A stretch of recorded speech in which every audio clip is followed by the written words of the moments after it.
জনাব যুদ্ধাপরাধের মামলায় জামাত নেতা এটিএম আজহারুল ইসলাম খালাস পাওয়ার পর আপনি একটি সংবাদ সম্মেলনে বলেছেন, জামায়াতে ইসলামী বা তার কোনো নেতাকর্মীর মাধ্যমে কেউ ক্ষতিগ্রস্ত হয়ে থাকলে তার কাছে নিঃশর্ত ক্ষমা চাই। এই ক্ষমা প্রার্থনায় কি ৭১ মুক্তিযুদ্ধের সময়টাও আছে কিনা সেটা সেদিন আপনি স্পষ্ট করেননি, আজকে এটা স্পষ্ট করবেন? মানে আপনি অনেকেই প্রশ্ন করছেন যে জামায়াতের মাননীয় আমির ক্ষমা কিসের জন্য চাইলেন, মানে ৪৭-এর পর থেকে শুরু করে আজকে পর্যন্ত,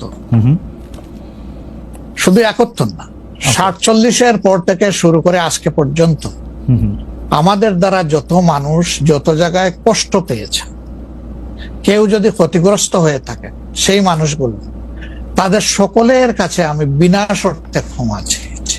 কেন ক্ষমা চেয়েছি? আমরা মানুষ, ইন্ডিভিজুয়াল মানুষ যেমন ভুল করতে পারে, মানুষের সমষ্টি একটা দলেরও বিভিন্ন ভুল সিদ্ধান্ত থাকতে পারে। কোনটা ভুল কোনটা সঠিক ইতিহাস এটা নির্ধারণ করবে। আজকে যেটাকে ভুল বলা হচ্ছে, কালকে এটাই হয়তো সবচেয়ে বড় সঠিক হিসাবে প্রমাণিত হবে। আর ইতিহাসের পালাবদলে রাজনীতিতে সবাই জিতে না, কেউ জিতে কেউ হারে। আমরা আদর্শবাদী একটা দল, আমরা বিশ্বাস করি আমরা মানুষ, ভুলের ঊর্ধ্বে নই। আমাদের দ্বারা, আমাদের সহকর্মীদের দ্বারা মানুষ বিভিন্ন ক্ষেত্রে কষ্ট পেতে পারে, ক্ষতিগ্রস্ত হতে পারে। আমি সব কিছুর জন্য কোনো শর্ত আরোপ না করেই মাপ চেয়েছি।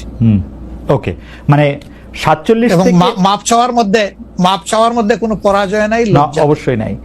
৪৭ থেকে আজ পর্যন্ত যে কোনো কিছুর জন্য মানুষ আপনাদের কাছ থেকে যদি কোনো ধরনের আঘাত পেয়ে থাকে, তার জন্য আপনি দুঃখ প্রকাশ করেছেন বা ক্ষমা চেয়েছেন।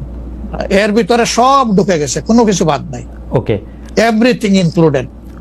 আচ্ছা, এবং এটা আনকন্ডিশনাল, মানে অ্যাপোলজি দিয়ে আনকন্ডিশনাল পার্ডন সিক করেছে। এইটা কি ডক্টর শফিকুর রহমান, আমি আসলে যেহেতু আপনার সঙ্গে আমার মানে নানা সময় কথা বলার সৌভাগ্য হয়েছে, মানে পর্দার বাইরে পর্দার ভিতরে, সেটা আমি জানি বলেই আমি আমার প্রশ্নটা করছি যে আপনি যে ৭১টাকে এই ৪৭ থেকে আজ পর্যন্ত একসাথে বললেন, এর কি কোনো বিশেষ কারণ আছে নাকি? মানে